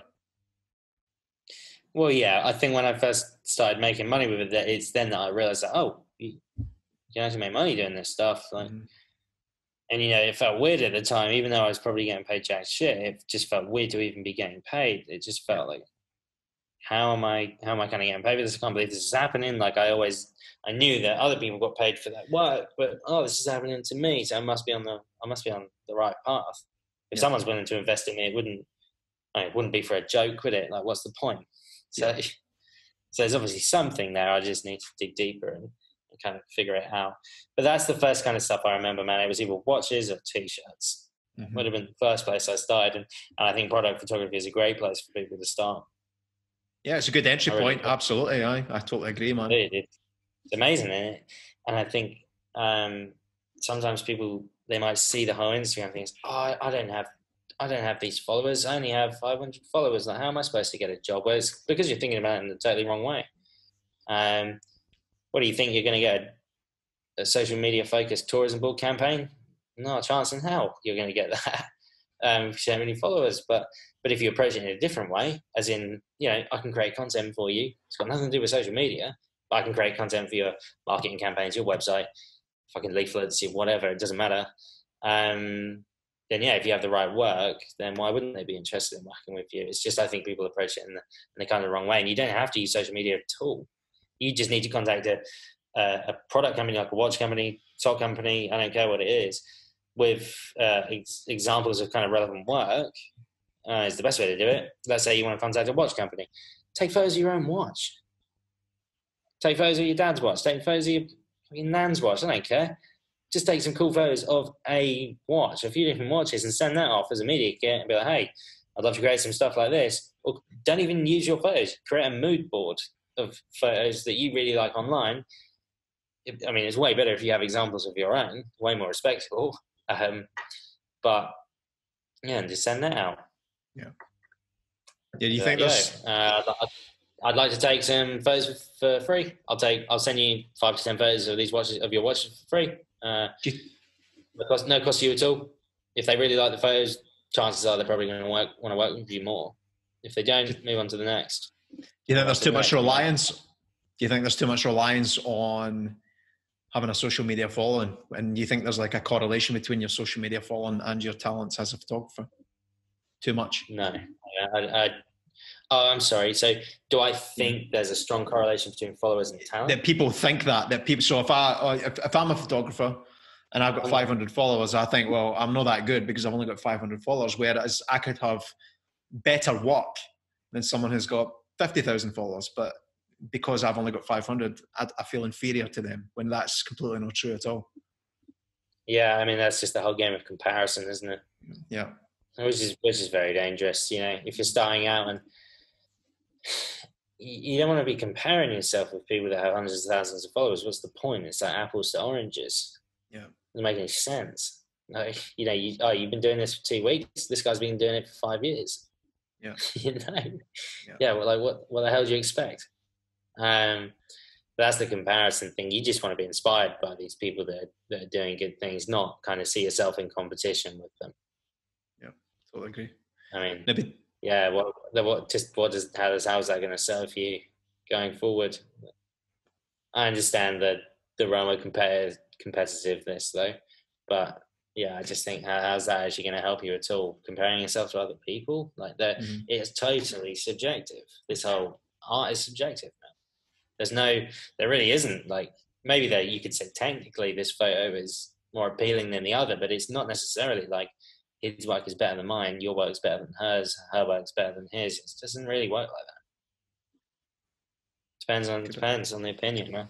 You know, I used to have really colourful photos. Ridiculously colourful photos that a lot of people really liked, and I'm sure a lot of them don't like my new style, but no, whatever. Good insight, man. Good insight. Well, between the first brand or service job and now, what has been the biggest photography job that you've had in terms of financial? Can you remember?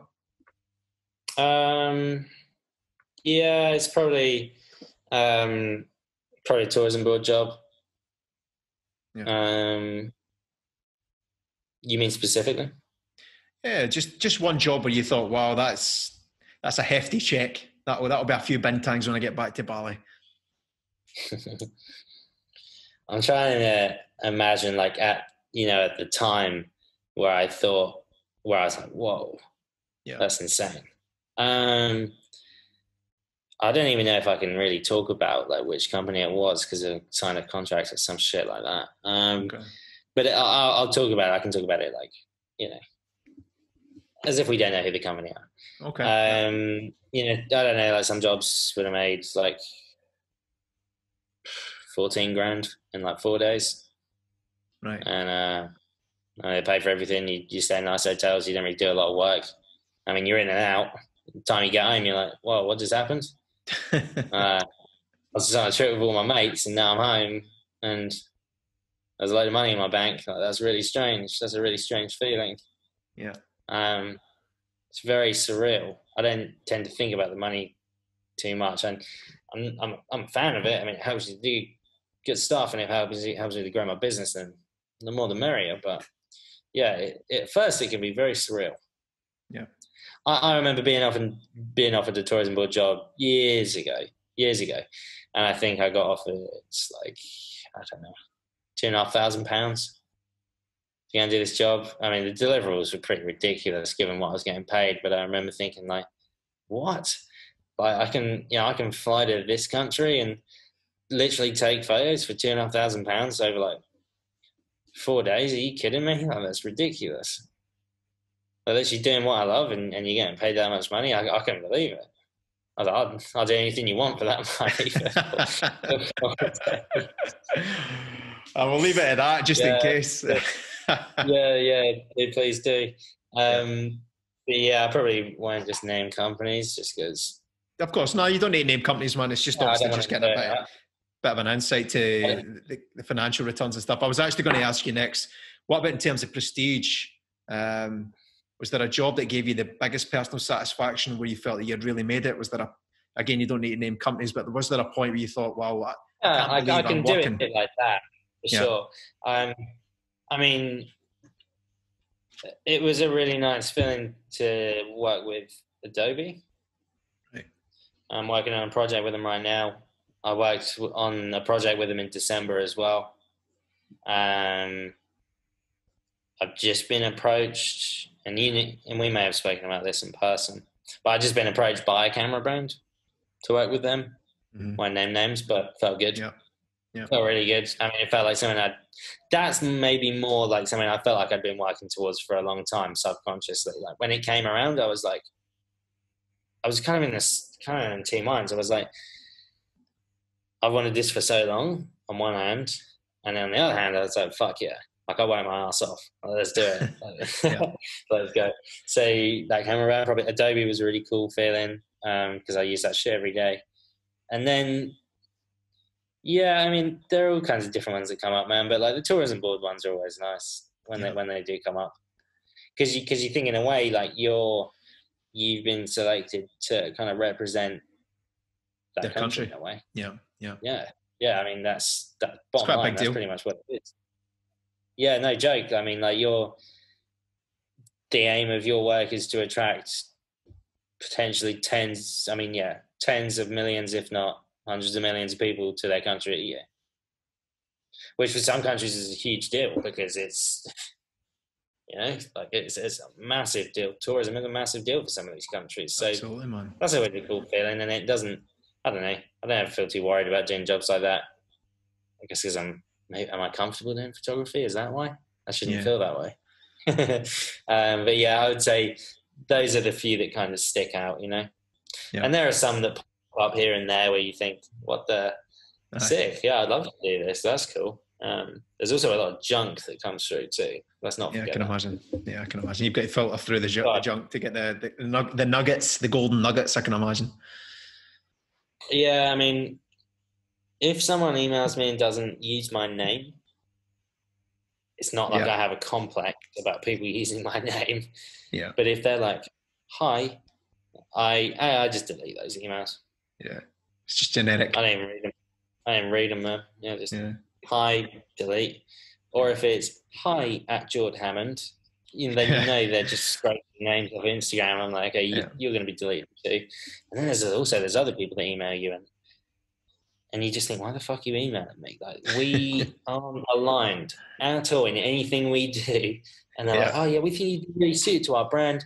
We've just launched a new teeth whitening product, and we think you're a really great fit for our brand. Well, send them my way. Send them my way, the teeth whitening stuff. I like that. But I just thought, why would I reply to that? Like, you obviously you haven't done your research, or you're choosing a bot program, and then 4 days later they reach out again. Hey, Jordan, just wanted to make sure you got our message. And I just don't know if it's a bot or if it's actually a human who's actually thinking that we may be aligned. So I just continue to ignore him. When he gets to like the fifth email, I'm like, hey, thanks, but I'm really not interested in this. I actually say, like, I don't think there's any fit at all. I can't, with all respect, I can't see the fit between our brands whatsoever. So I wouldn't like to pursue this any further than that. They usually don't reply, so they kind of get the one up at the very end, which is kind of annoying. The bot gets the message in the end. The bot, that's good to know, man. It does, man. It totally mugs you off. Now, at what point did your Instagram blow up in terms of followers? Was it a slow and steady growth, or was there one particular moment or image where it just went crazy? There are a few moments. The first initial, I started with about 550 followers, 500 to 550 followers this is just when I started taking photographs on my camera, right? And posting them to Instagram. But then it kind of reached a point where I went to this pretty cool place in Chongqing, China. And this is kind of annoying. I shot this place, and what I was doing basically was just going and finding feature pages on Instagram, so hub pages, that are going to reach out people's work, and I'd find hundreds of them. I'd gather their emails, and I'd send them emails with my photos, with like number one, Wulong Wulong County, Chongqing, China. Insert image. 2, 3, 4, 5, 6, 7, 8, 9, 10. I did that pretty much every time I went for a trip. But I sent this photo from Chongqing, China that I'd never seen before to all these pages, and 550 followers, and then this account that had 1.3 million followers posted. And this was, I think this might have been November when I was going to that. Yeah, kind of all aligned with it. It was like when I went to that place with the fishermen and the birds. It was when I was at the airport waiting to fly there. And yeah, someone like reshared my picture, and it took me from like 550 to 900 followers or something. And like really quickly though. I mean, like I was checking my phone, like what the hell's going on? All these people coming through and following me. It was a good feeling, dude. And I was kind of hooked after that. And it wasn't just the follower thing. It was just like, hey, shit, like these people will actually share my work, like, and I'm only just getting started. So let's see where this goes. Let's keep going. So that was one. That was the initial one. Then when some of my China photos were getting shared about. I'm sure it's hard to remember exactly which ones, but it was going kind of well. I think by the time I left China, I had maybe 5,000, 6,000, 5,500 followers or something. And then when I came to Indonesia, actually when I came to Bali for the first time, a lot of my work was getting shared from Bali. It wasn't really like one in particular, but I actually reached out to this Instagram page called Canon Photos. And I'm now really good friends, with the two guys that run it, and I've gone on like multiple jobs with them since like first talking. We last went on a job in December. Last time I was home is the reason I went back it was to do a job with them, which is cool. But they were sharing my photos, and they had about 1.8 million followers at the time. So, when I started traveling, instead of growing maybe 500 a month, I'm growing 2.5 to 3,000 a month instead. Just networking like mad. And then there was a photo I took in Myanmar in November 2016, monks with the light rays coming from behind him. And now I know that that's organized by a photography tour. I didn't know that at the time. I just saw these pictures online, and I was like, God damn, I want that shot. Like, that just looks insane. And I woke up 5 days in a row to get sunrise in Bagan, in old Bagan. It was cloudy every single morning. And that's all the time I had I wanted the hot air balloon shots with pagodas and all that crazy stuff. Didn't get any of that. Didn't get any of it. And I remember just driving around on the second to last day. I was just driving around the old plains of Bagan. There's like 2,000 temples. It's a fucking ginormous place. And I'm like, I'm just going to look for these small square inlets in the wall. I don't know where the hell they are. They're probably on every single pagoda. And I was just driving past one, saw some square windows. I was like, I'm just going to go and have a look. I walked in, and there was a monk / model, whatever you want to call it, just sat in these light rays with this dude taking photos. And I was just tripping out, mate. I was like, are you kidding me? Like, of all the thousands of temples I could have walked into in this, I was like, how is this happening? Right? I don't know. I started freaking out. I got my camera out. I totally disregard for that guy's photo shoot. I think he paid probably decent money for. I was just going crazy taking photos, mate. And as soon as I got home, edited it, popped it up, and I think about 12,000 followers at that point. But that photo basically was when the Beautiful Destinations World's Coolest Job campaign was launched. And the idea that was you would post a photo, tag Beautiful Destinations, and you talk about why you'd want to work with them, or you tell something about a cool travel story. I can't remember what it was, but that was my photo, and that I shared for it. I was like, wow, this is perfect. I'm going to post that. And yeah, I had about 12,000 followers, and I think that photo got about 11,000 likes, which at the time was fucking ridiculous. And even now, if that happened, would be like, whoa, what? That's just crazy. And yeah, so that photo blew up for me at the time, and I managed to get, I don't know if that's how they saw me, but they noticed my work through that, and they offered me to come out. I got on a phone call with someone from their team in like January, so a few months later. And then, I ended up going on a couple of trips with them that were unpaid, and ended up getting paid on a few others. And, we stayed in touch since then. And there's been multiple photos since then, man. Like, I don't know if you can kind of pop these up on the screen or some shit when you do the video, but it's like, there was one of some that spring to mind would be a lot of my China stuff. So kind of farmer buffalo, like crossing the bridge. That stuff's always done really well. Christ, there was one I did of a desert oasis in Peru. Did the Dubai roads with the sand going over them. I definitely wasn't the first to do that, but I may have been the second person or the third person to do that. But that was crazy. I had about 150,000 followers and got like 60,000 likes. Jesus, that's crazy engagement. I know it sounds cool. It's important to not get, like to let those kind of numbers shroud you. But at the time, I was just like, what is happening right now? I posted that for a job with Visit Dubai, so I was buzzing that it was. Yeah, it's a great reflection on you. Dude, it was nuts. Yeah. I mean, there've been a few shots since then that have done really well, but every now and then something goes a bit crazy. It's sometimes hard to tell. Sometimes hard to tell when, what it's going to be, or what shot is it going to be, because there are some shots I post where I think, man, I love this shot. This is going to be so sick. And I post it and it totally flops. And then other times where I'm like, nah, I'm not sure on this, but whatever. I'll just share it because I've got other stuff to do. And that does really well. Yeah, so there's no rhyme or reason to it. There's no logic to it.